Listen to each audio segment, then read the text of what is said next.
Welcome back, beautiful ones, to Hidden Wholeness, weaving the sacred feminine and the sacred masculine together. I am super excited to announce my special guest today, Jean Eng, who is no stranger to many of you. Now, for those of you that don't know Jean, let me tell you a little bit about him. Jean is a spiritual teacher and a healer who specializes in connecting with the Arcturians and other cosmic frequencies, which is how I've come to know Jean, is through the intergalactic practitioner training. So the title of our topic today is the Arcturian weaving of the divine feminine and the divine masculine together. And I'm really, truly grateful to you, Jean, for saying yes and for this beautiful conversation. And I'd like to welcome you. Welcome, Jean.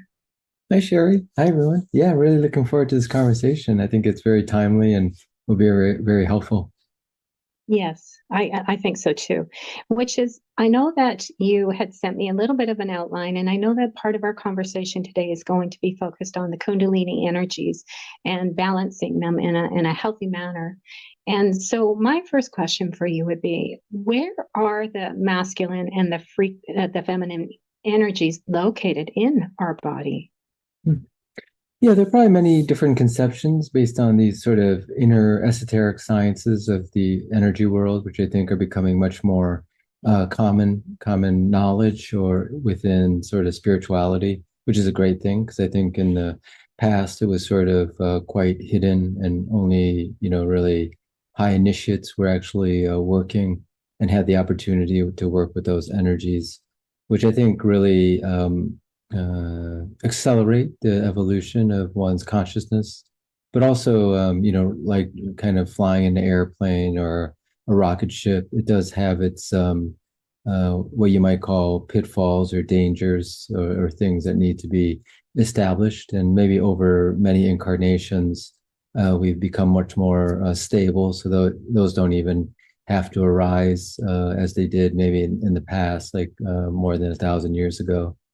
But I'm kind of drawing from a Tibetan esoteric framework, and it may be similar in other schools, or it may be completely different. But we're actually given those sort of life force energies, which we're referring also to Kundalini energies, from our parents, actually. So that right there, we have the male and the female kind of biological, energetic energies.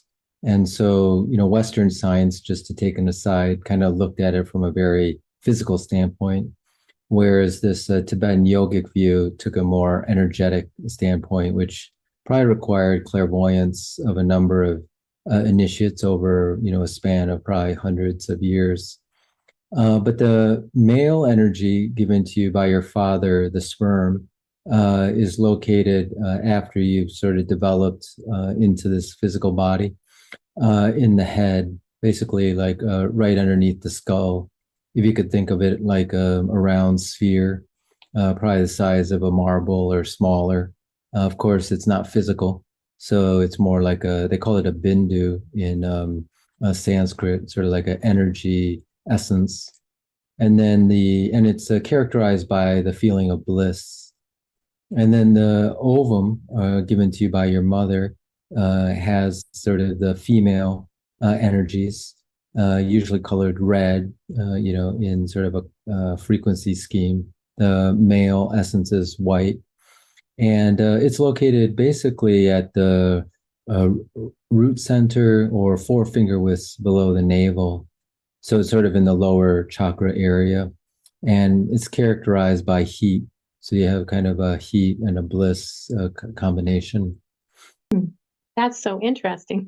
As soon as you said heat, it brought me back to the weekend when we were doing our training. And often what I've noticed, and maybe many people do notice, is this heat that runs through their body at different times, especially for me and probably for many, is when you feel very much in the present moment, very much connected, and maybe possibly meditating or whatever it is. But so I never knew that. I never knew because I knew you took us to the four fingers below the navel, but I didn't understand why. Mhm. Yeah. Well, one of the things that you mentioned about the heat when people are doing transmissions or meditations, that's usually characterized by usually, not always, but some activation of the Kundalini energies that are at the base of the spine. So, in different, like a Hindu Kundalini system, the Kundalini energies are sort of localized to the, base of the spine. Let's say the root chakra, sex chakra, navel chakra, kind of contributing to that Kundalini energy. In the Tibetan model that I sort of just outlined, you do have those energies similar to what I was saying, four finger wisp below, but then they, add that white essence that's kind of at the top of the head or right underneath the skull. So it's a little bit of maybe more there, or maybe in the Hindu system, they might have a corresponding male energy, Kundalini energy. That's like probably at the other end, maybe at the center of the head, like at the pineal gland. The Taoist system also has something similar where sort of the lower energies are connected to the center of the head. So there's sort of this, two ends of the central channel. The lower end and the upper end are very kind of homologous or are kind of in communication. And that is a polarity. And so that, in our discussion of kind of a male, female, or polarity, opposites, these are the energetic opposites and kind of complementary opposites. So a lot of the, speaking to your question, practices, involve some activation of these energies and then alchemical mixing. So there's sort of a marriage internally, or even you could call it sexual intercourse internally of the male female energies. And in the biological, physical world, we're sort of drawn to our, usually in some ways, our male or female counterpart. Now, that might be the biological male or female, or it could be a male, male, female, female union. But usually one person in that sort of similar biological sex relationship may feel more sort of male or masculine, if that's a more accurate term, and someone might feel more feminine, or they could switch back and forth. And even in a biological male-female sort of coupling, sometimes the male qualities are actually in the female biological person, and the male qualities in the or the female qualities are in the male biological person. But in essence, there's this polar exchange. And in yogic practices, it's not externalized, to find a counterpart. It can be, but in essence, the first sort of alchemical marriage or union and mixing actually is those two male and female energies within oneself. So one could completely do that as a spiritual practice within oneself. And maybe that's actually the basis of a very positive outer relationship, is to first sort of harness and work with one's own male and female energies directly, through energetic or meditative practices, which, we can kind of go over, or kind of at least kind of unpack, but just to give that basis that you can work within yourself first with these male and female energies that are kind of located in these various parts of your energy body, the male being sort of more towards the head energies, and the female usually is sort of centered in some place, depending on the system, in the lower chakra energy field. Mm. You bring up something that's so really important right now, especially as we are moving into this time where we're really becoming self-aware, and many people are realizing themselves in a whole new, beautiful way.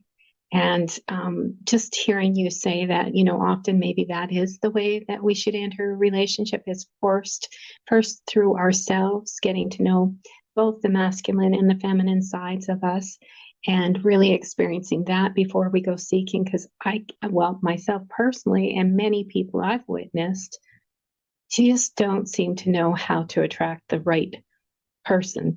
And so it's such a beautiful thing, because we can go years and years and years of, staying in something that isn't healthy. And yet to hear you emphasize something that's so beautiful for all of us there's something beautiful, because I know myself, that's what I really needed too, was to start to go within myself and really get to know myself for the first time. And it took me a very long time to do that. So for people who are just beginning, especially, what a gift, what a beautiful way of coming to know thyself. And then, really setting yourself up for a beautiful life. Yeah, yeah, and I think that's great. And I was thinking one of the practices, just to describe, for example, how you can work with these male and female energies linked to the breath.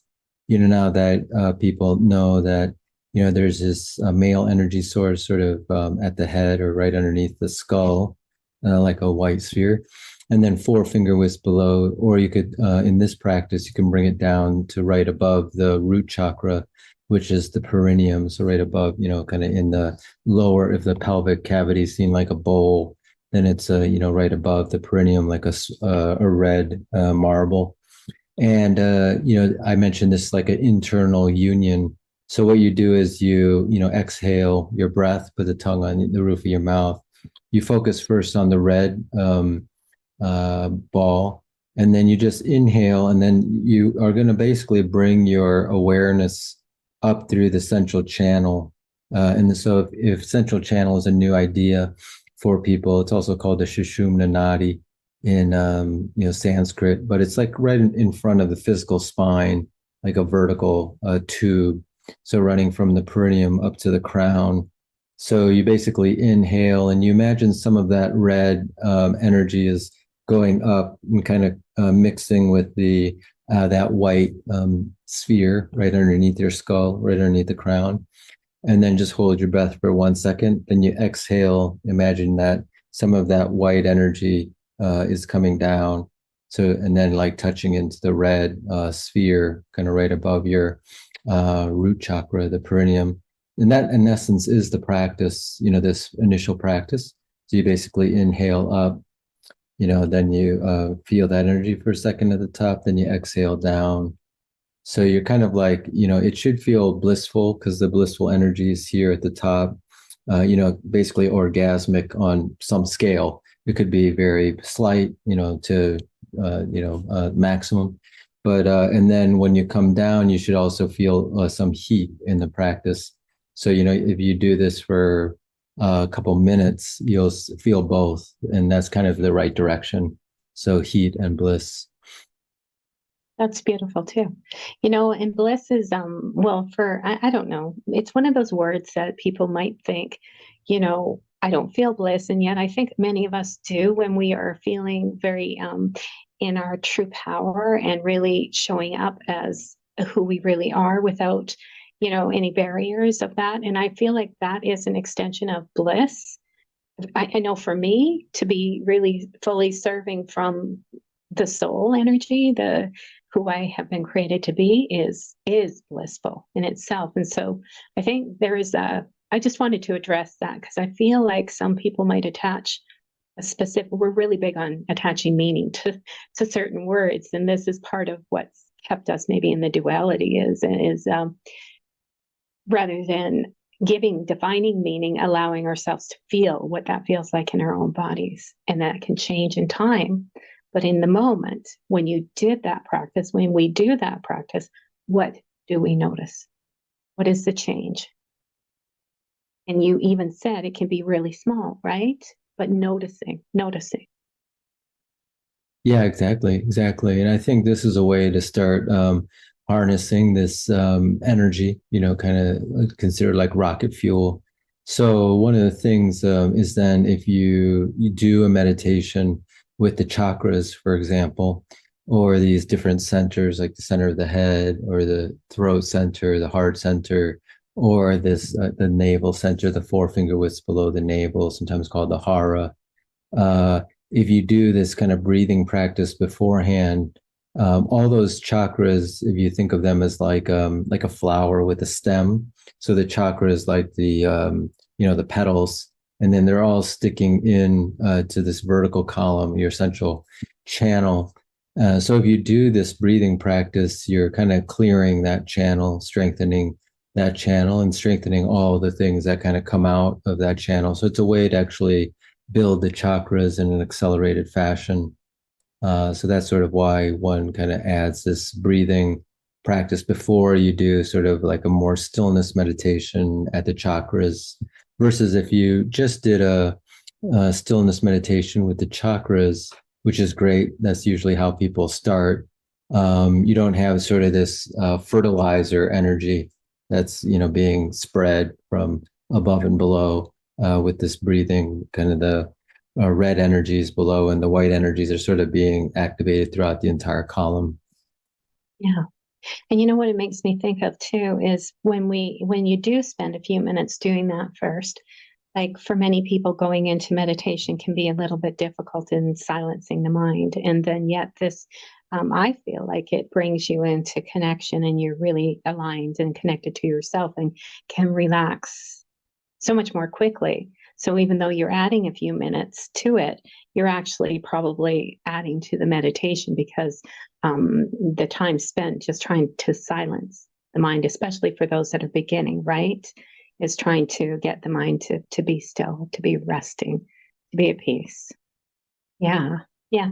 So, Jean, is I know that there's certain practices that we can do at certain stages of our evolution, and is there anything else that you could tell us to maybe focus on as we are moving into this beautiful time of awakening and evolving? Mm-hmm. Yeah, a kind of a deeper practice of that once you do the breathing up and the down is that you imagine then some of that white energy, the next stage is you imagine some of that white energy from above is sort of like, dripping down into the central channel. And then you go to the center of the head and you just allow that white energy to kind of fill the center of the head. And then, like you said, you kind of you do your stillness meditation with the focus at the center of the head. It can be like 1 minute to 5 minutes or more. And, you go quite deep with that.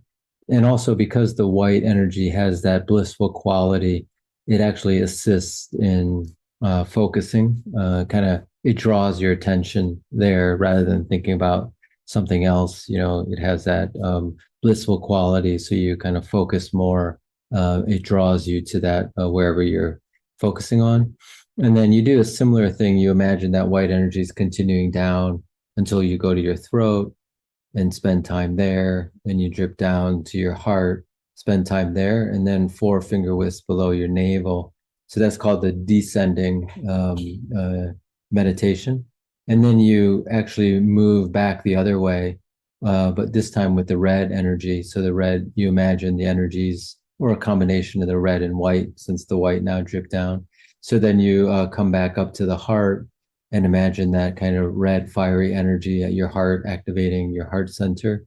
And you go deep into the meditation, 1 to 5 minutes, then move that red energy to your throat and spend 1 to 5 minutes. And then you move your energy up back to, you can either go all the way to the top or to the center of the head. So basically it's the head area, and meditate there. So then that's the ascending version of the meditation. Nice, nice. And there's something else that maybe I feel like it could be very fitting in our conversation too, is the practices that we do. And so many people are we've heard a lot about Kundalini, and there are many people that are trying to quicken the process of Kundalini. And there's many views on that. Can I ask you yours? What is your take on this? Mm-hmm. Yeah, I think a full program Kundalini has a lot. Its basis is actually purification. What I talked about here is semi-purification with the breathing, although it's a fairly energizing practice. The two that I mentioned, the breathing up and down through the central pillar, and then the kind of the dripping down and the ascending up. But before that, one would be involved with purifying, the central channel and the chakras. It's sort of like cleaning out the room before you sort of add a lot of energy to the room, or fuel to the fire, so to speak. And so that purification can be physical, it could be energetic, emotional, mental, causal, karmic, spiritual, like your soul level, and then any blocks to the divine. So a full comprehensive Kundalini practice involves first purifying the channels before you energize them and energize the chakras. But if that doesn't happen, then what happens is all of those patterns that are maybe in the subconscious on all of those seven layers that I just mentioned, physical, etheric, emotional, mental, causal, spiritual, and blocks to the divine, they will get energized and they sort of will come out in your life first. Mhm. To kind of almost be worked through or burnt out in a sense. So it's better to kind of sweep the rooms, so to speak, before you energize them. Yeah, I like your expression, sweep the room, because yes, for a lot of people it can be a huge shock to the system. And I don't know, we're in a beautiful, it's kind of a weird time. It's such a beautiful time to be witnessing all of these available energies, and for many of us beginning to recognize, who we truly are on a soul level, and infusing more with that, the energy of the soul. And yet, for many of us, we're in a hurry because this is the way that, the society is that there's quick fixes to everything. There's something to this, attend this, and and yet I like how you're talking about that, because yeah, clean the room first. Let's clean up the energy. Let's clean, and looking at what it is that maybe we've been not wanting to look at, right? In our patterns, in not always is it, obviously it's in subconscious, a lot of this, and so it's not conscious until maybe you clear something enough that something else comes up and reveals itself. But every time you reveal an opening, like you recognize something in yourself that needs healing, I feel like more of our soul energy can begin to enter us naturally anyway. And so we're already doing something without, worrying about the Kundalini. It's already starting to do its thing without us really trying and grasping. And yet we're working on ourselves. We're getting to know thyself and doing the clearing. Yeah. You have any thoughts on that, or is that just more of a statement I made, maybe? Oh no, I think that's yeah, very prescient. A lot of, like I mentioned, this knowledge was quite secret or hidden, like maybe 500,000 years ago or more. You usually were in a monastery type situation, or like a mystery school, like very small populations, which people here, if you believe in past lives, may have been part of that, because that's why you're interested in this life and spirituality, and sort of running into the opportunities to relearn practices you may have already started in another life. And because, like, many of us have had the experience of having friends or family members who, we talk about these subjects, not that they would ridicule them or not. Of course, that's another situation, but it just doesn't really land. And so they're kind of focused on different aspects of their life now. So just even having interests in this topic probably means, or suggests, that one had already maybe done these practices in some form in another life. And because they are kind of lifetime to lifetime practices, most of them take lifetimes to kind of fully complete that alchemical, subtle bodybuilding. And some of these practices, particularly the Kundalini practices, are supposedly can only be done if you have a human body. So if people believe in, like, existing in let's say non-physical dimensions, whether now or predominantly in between incarnations, our consciousness can be doing things in those non-physical dimensions. But these particular Kundalini practices, because of the basis that I just mentioned, they're based on that energy essence given to you by your father and mother, which is an energy, but it's very physically based. It's actually the ovum and sperm energies. You kind of need to have incarnated into the physical. So it may be one of the reasons, people can tune in, that one physicalized, one incarnated, is to be able to have the vehicle to do those practices. It's almost like the physical body is a tool to do a very specific practice or action that the non-physical world doesn't, have. Um, yeah, so I think that's one of the reasons that we're kind of in this very accelerated time, because one of the things is now, as people know, is the internet, technology, capacity to travel. We also, from a spiritual study standpoint, can really access a lot of information quickly. We can take a lot of online classes, and a lot of this information through facilitators and teachers are now much more open.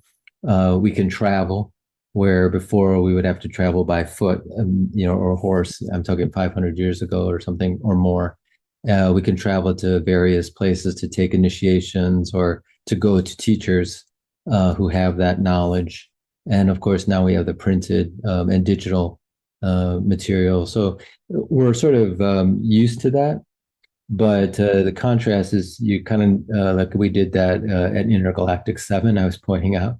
You need to kind of maybe imagine yourself even 100, but let's say, let's just take it a little more extreme. These practices were also in ancient Egypt, but you need to kind of look up factually what it was like in ancient Egypt.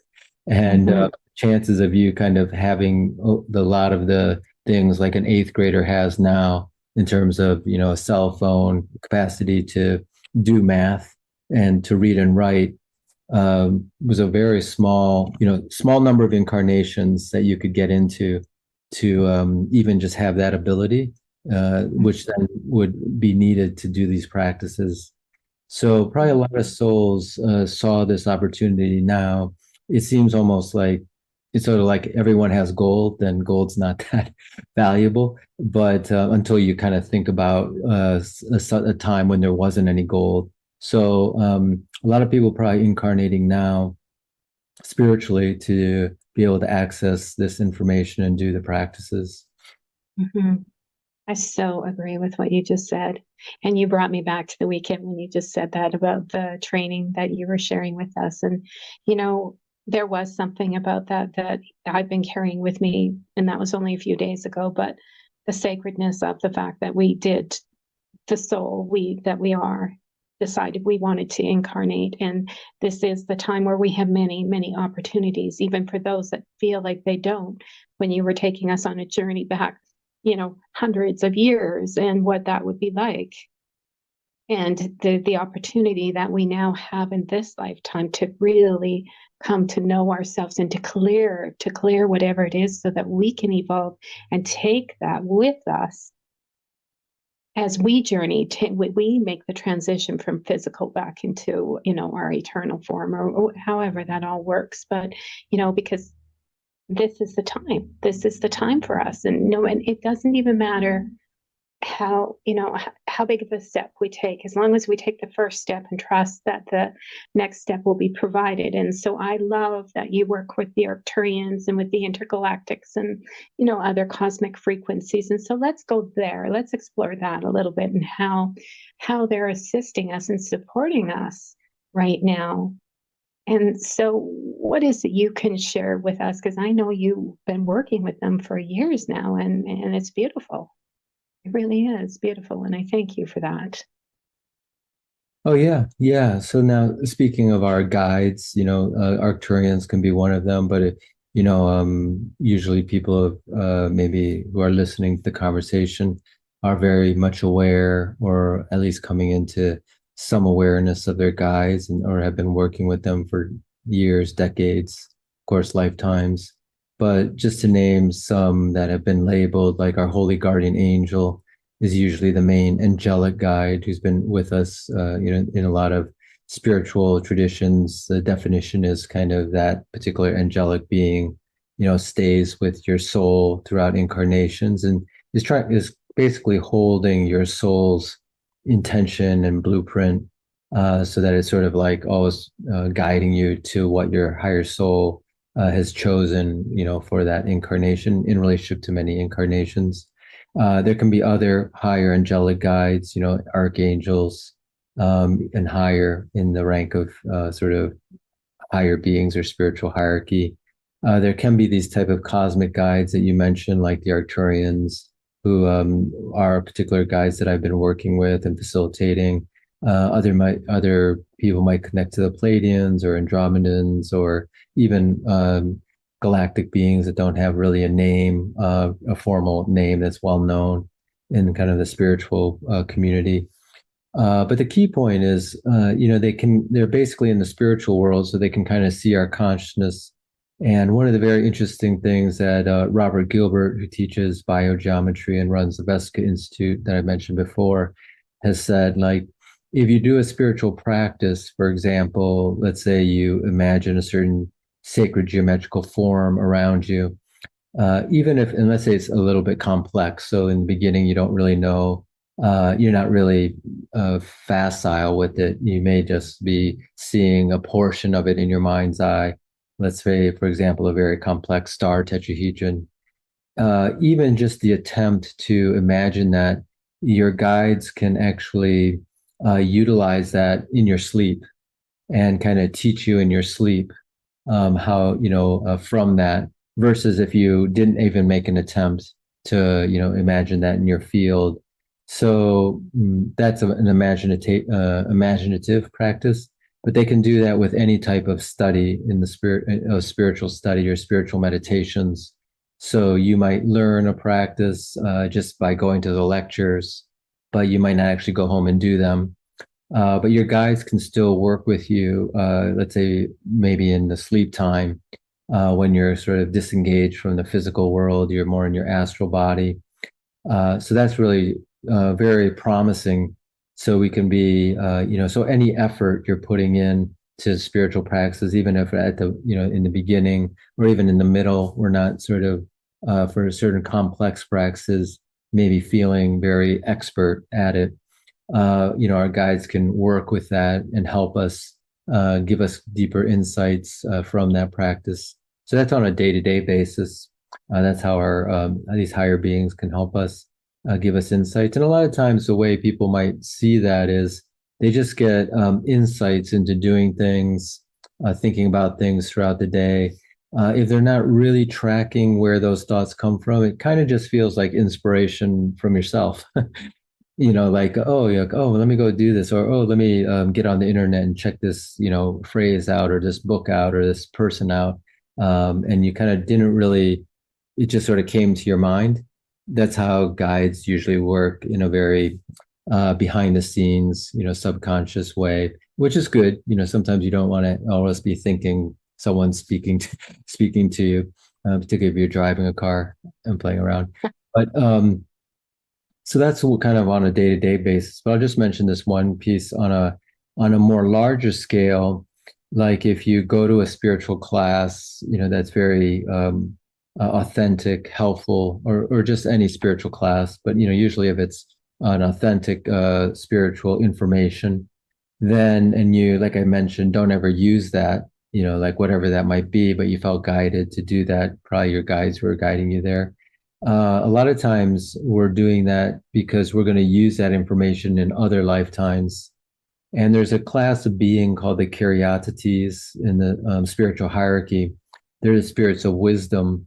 So in between lifetimes, each of these beings of the spiritual hierarchy, kind of like very similar to Michael Newton's work, if people know Michael Newton, like, and his councils that you meet in between lifetimes. This idea is that this particular group of beings, the spirits of wisdom, the Caryatides, will take any spiritual knowledge that you even heard for once, let alone did anything with in that life, and then kind of expand it. And so, like almost like multiply it. And then that might be something that you do in another lifetime. So we might be that other lifetime because we did like that in the prior in between. So like someone now might feel like, oh, I need to go take Reiki. And then all of a sudden they take one Reiki class and like it just all makes sense. The chakras, Reiki, this Kundalini idea.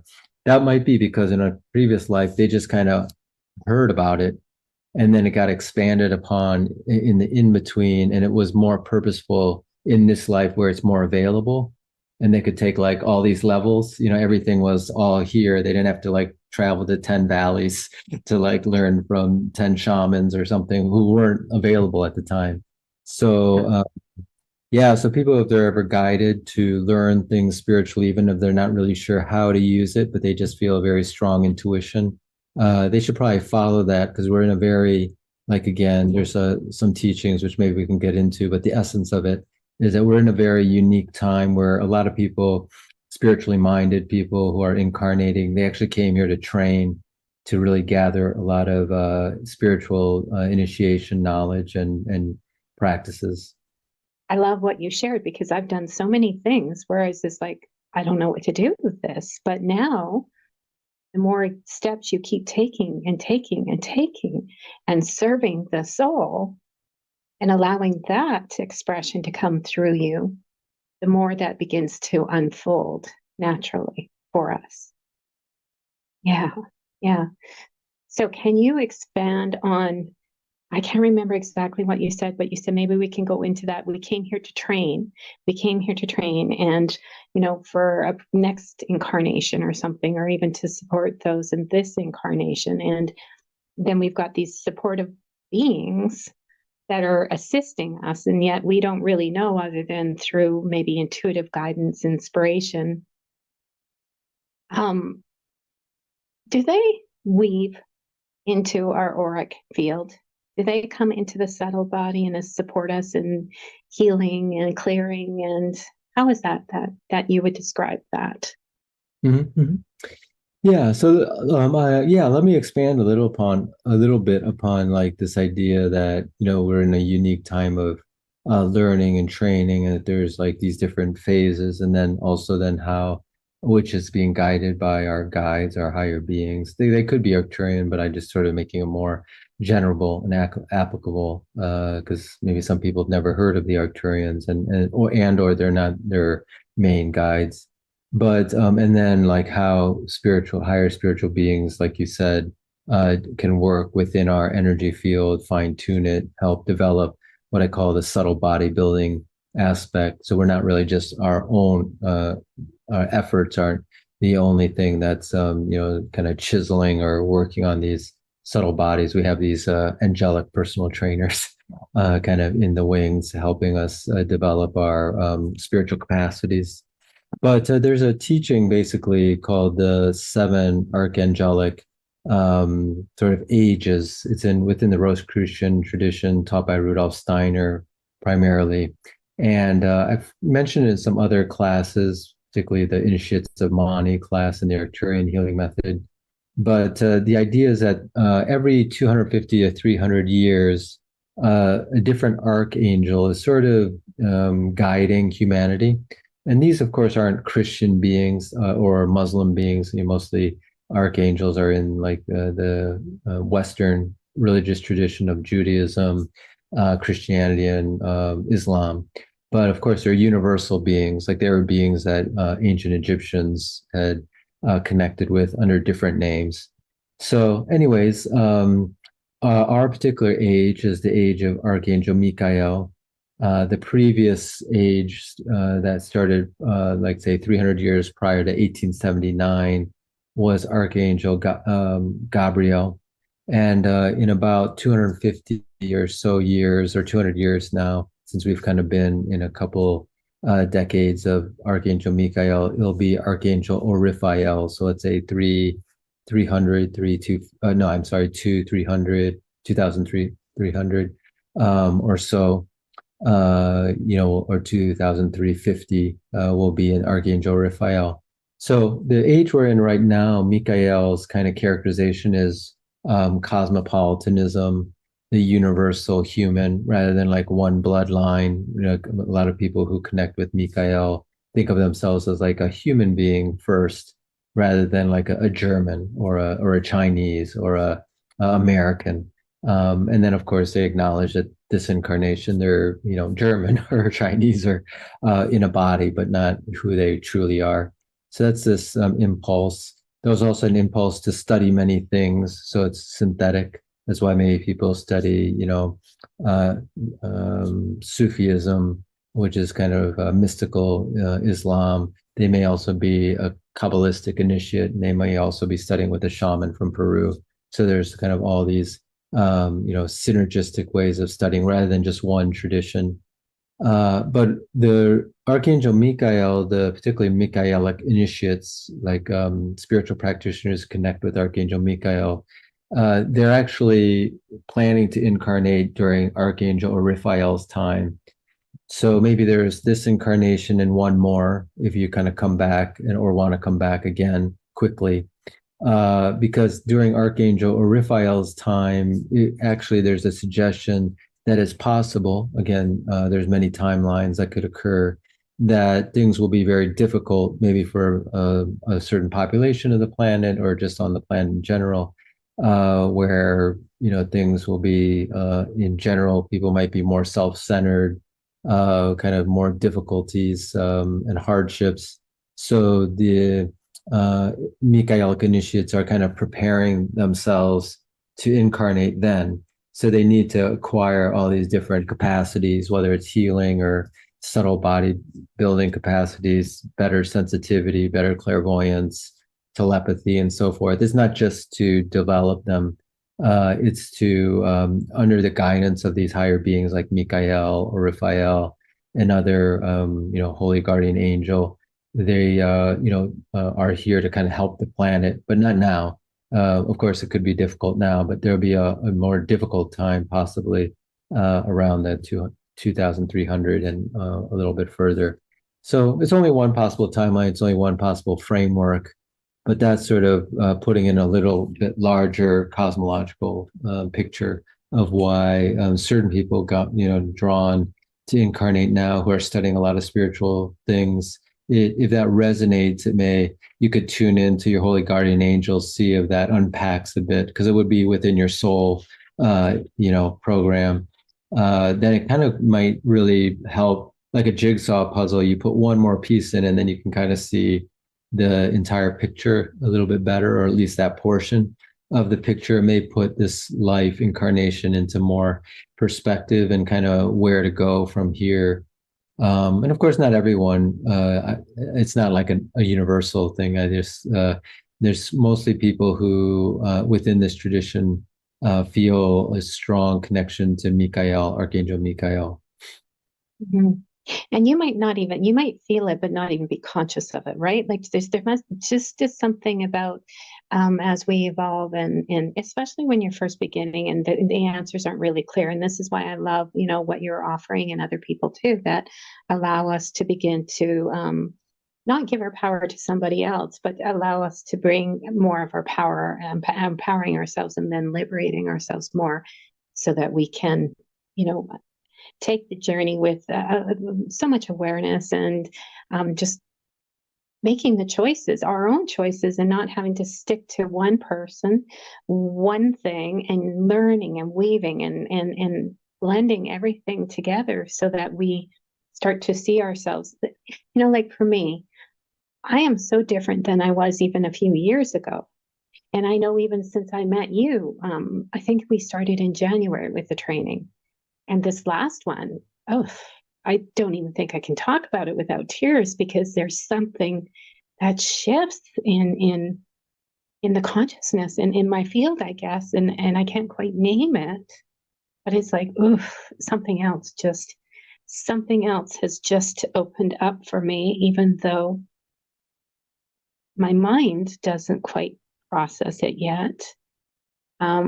I can feel that expansion. I can feel that almost it's almost even a longing, Jane. It's almost like, and I've had that longing before, but it's almost because I connect so deeply and I just want more and more and more of that beautiful energy. So I don't even know again, I just made a statement. I'm just telling, sharing with people how, the work that you do and that you offer and other people offer that changes our field, the subtle body, because that is maybe where we need to begin to change to understand that we're energy first and to begin to look at ourselves as energy. And so not just as this physical expression. And yeah, and I know these higher beings, these the intergalactics and the Arcturians and other higher beings are all supporting us wonderfully and beautifully at this time if we allow it, right? And so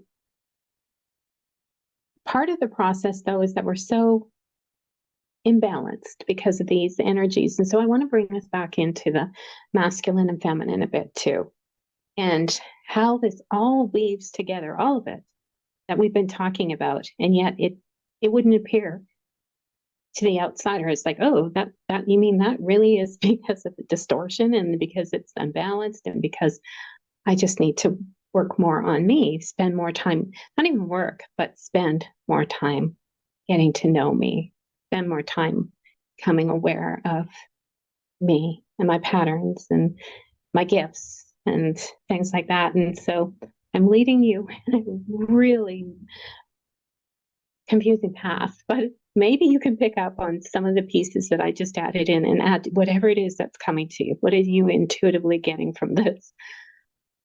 Yeah. Well, I think partly also what you had asked about the spiritual beings kind of working with us, in our field is very true. When we do our spiritual practices, meditating, and we're open to it, maybe we do an invocation to certain guides or the divine, and they're actually like when we're meditating at these different centers, they're accelerating the development like of your third eye when you're meditating like in the center of the head or here in between the eyebrows for like 5-10 minutes as your focal point. Then different kind of angelic or higher beings are helping to so-called chisel, of course not physically, but kind of form on the non-physical level that organ of perception, and that's accelerating the process, and they can also give you deeper insights, and it's usually not kind of in our language, not at the level of discursive thought. It's more like in a packed thought way, kind of when we're in a more silent, quiet state of mind, can we kind of receive those downloads or kind of insights from the higher beings. And then later on, they will kind of unpack in a way that's familiar to us as a thought or as a phrase or in language or in the picture. That tends to be the unpacked version. So, and this can be for all the chakras, so throat, heart, belly, your channels, the entire energy body, the different dimensional bodies. So I think that's, of course, people know about this who have been doing spiritual practices, but it sort of maybe can be re-emphasized that, we're not alone when we're sort of doing our energy and spiritual practices in terms of we're the only one putting the effort. So when we put the effort, the higher beings will kind of accelerate that development. Of course, the Arcturians can help that. And then to draw it back to what you're kind of guiding or asking, how does that work with the male and female energies? I think those are like the deeper alchemy of these different essences of polarity or masculine, feminine is kind of a high level practice, and there are higher beings there who are also helping to balance and weave these energies in our field. Hmm. Yeah, that's so, there's so much in this because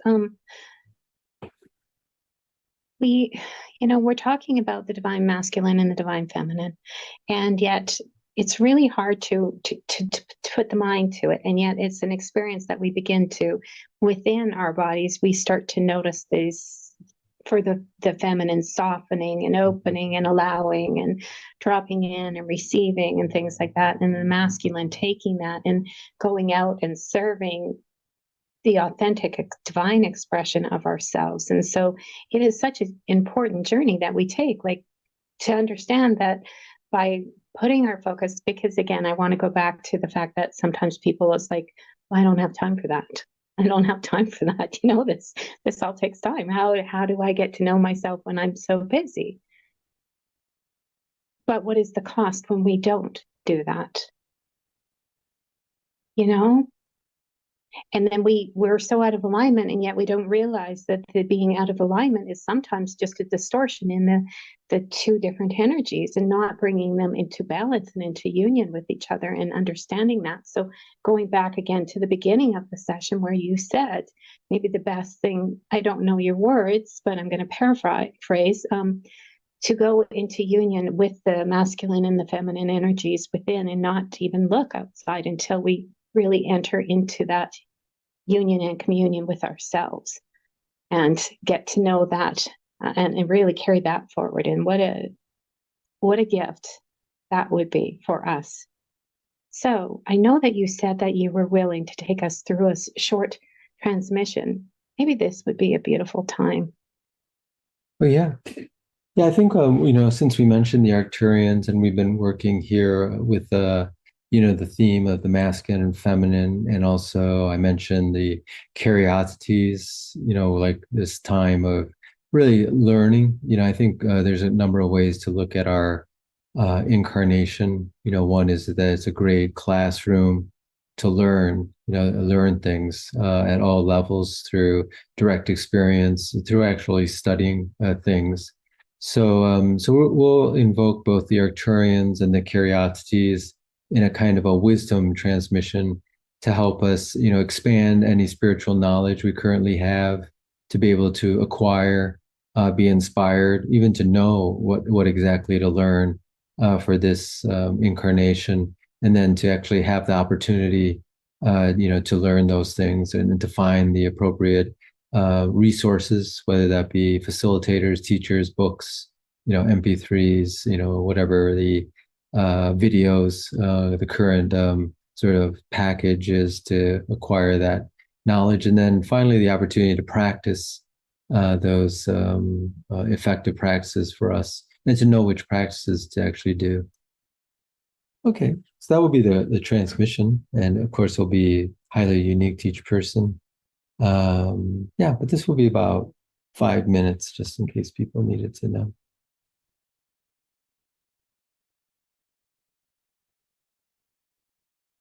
Right? You can just relax and just receive. If you had anything along the lines of what I just mentioned, you can state your own specific intentions.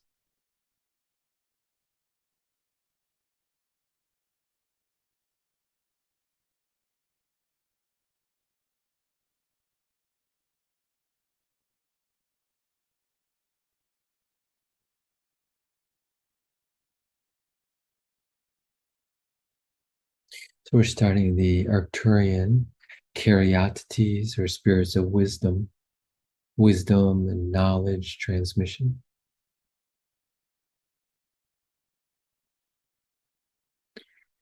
This is the first deepening cycle, connecting us to integrating knowledge, spiritual wisdom we've learned in the past, either in this life or in prior lifetimes that we can remember, that can be brought to our memory.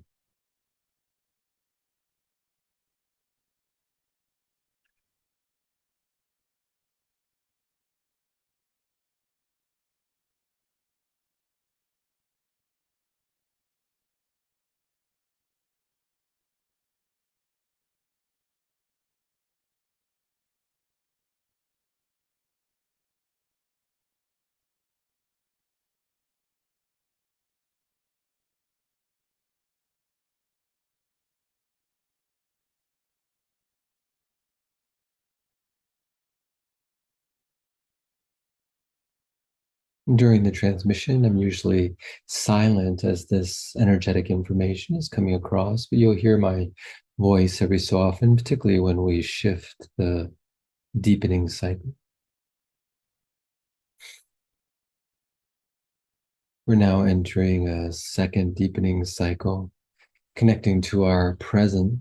Maybe you have presently certain spiritual knowledge, gifts, practices that you've been working on, or in the near future to be inspired or to have the opportunity to learn the next level of something, the next level of wisdom and knowledge and training. So we'll connect to those patterns now.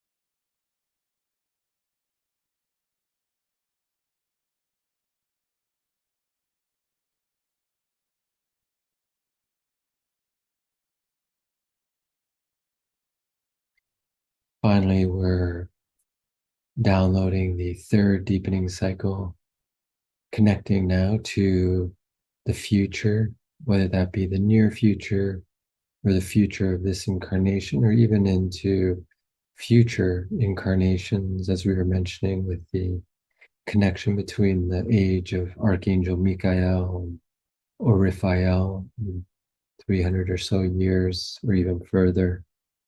We're connecting to the knowledge, the wisdom, the training, the practices, the skills that we might have or need or already attain in those future lifetimes. We're connecting to that now.